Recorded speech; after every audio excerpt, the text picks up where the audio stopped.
You wake up in the morning, open up your laptop and start looking at the charts just to find out that there has been a huge gap up. Now you're wondering, should you be chasing it, shorting it, or should you go back to sleep? Let's decode gap ups, gap downs so that they stop confusing you.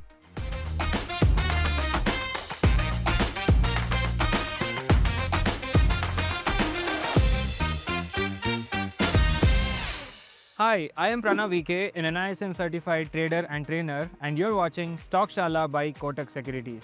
Today, we'll break down gap ups and gap downs, understand why they happen, what are the different types of gaps, and finally, understand how to trade them smartly.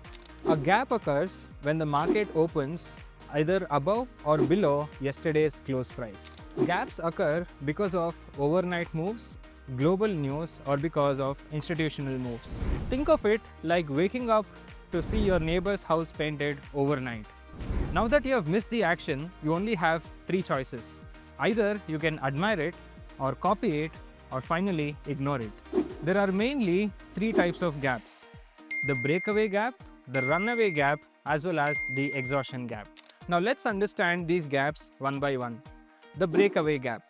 The breakaway gap happens when the price gaps up from a huge consolidation zone. These are strong and generally can start a new trend. For example, a stock would have been in a specific range for a very long period of time, and if a gap up occurs out of this specific range, then you can expect the market to go higher and higher. Similarly, the breakaway gap can also happen on the bottom side.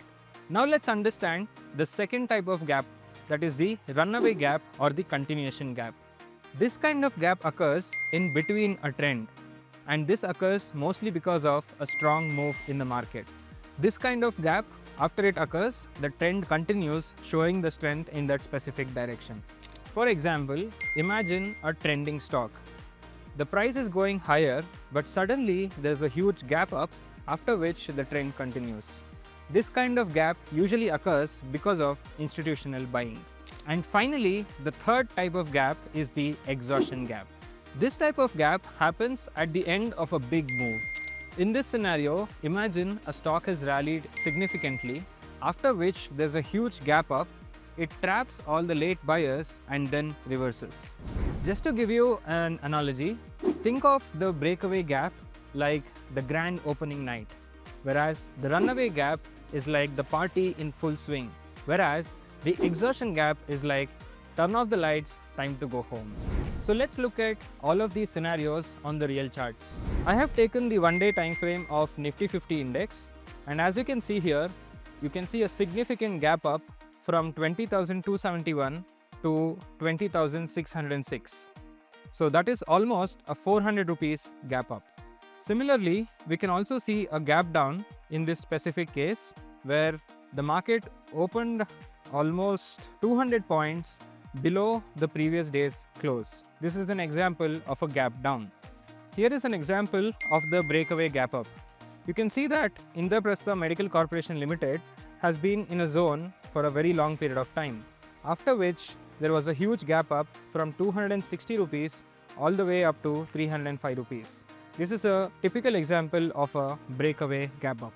Now let's look at the example of runaway gap up. In Nifty 50, as you can see here, the uptrend already had started, and at this specific point of time, you can also see that there was a huge gap up from 22,827 all the way up to 23,300. So this is a typical example of a runaway gap up where the gap up appeared in between a trend. So here is an example of exhaustion gap down, wherein the market was continuously downtrend in the Nifty 50 index. But at the bottom of the downtrend, you can see two gap downs. One is from 22,794 to 22,613, and finally the second one is 22,542 to 22,436. But after which the market reversed and went back up. So this is a typical example of a exhaustion gap down. So now let's discuss the rule book on how to trade gaps. There are a few things that I personally do when I have to trade gaps. The first thing is that I check volumes, after which I also mark the different levels of support and resistances. Then I don't take any hasty decisions, but rather wait for at least 15 to 30 minutes. And finally, I observe the price behavior and then make a decision if I have to go for the trade or not. If there is a huge gap up or a gap down, along with strong volumes, then it is probably a genuine move. But whereas, if it happens with a very low volume, then I would probably avoid trading it. While marking levels, apart from just support and resistances, I will also look at key levels such as yesterday's high or low. The gaps usually occur at the start of the day. So it's very crucial for you to wait for those 15 to 30 minutes so that the dust settles. And finally, when we are looking at the price behavior, it's important to analyze if the gap is getting filled or is it sustaining above the gap and with how much volume. So when we combine all of these 4 parameters, you will have a clear view of what to do with the specific gaps. A gap that holds means continuation. But if a gap starts filling quickly, then it's probably a trap. Here are some common mistakes that traders make while trading gaps. The first one is chasing gaps blindly. The second one is that thinking that every gap is going to be filled and that's going to happen immediately.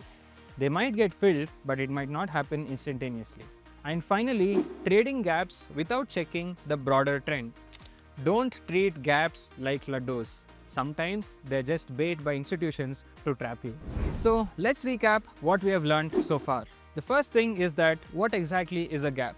A gap is nothing but market opening away from yesterday's close. The 3 types of gaps are breakaway gaps, runaway gaps, and finally the exhaustion gaps. Before trading, always confirm with volume with context. Not all gaps are opportunities, filter smartly. Gaps aren't scary once you learn about them. So make sure to wait, watch, and then take the trade. You are watching Stock Shala by Kotak Securities. I am Pranav VK signing off, and I'm going to see you in the next video.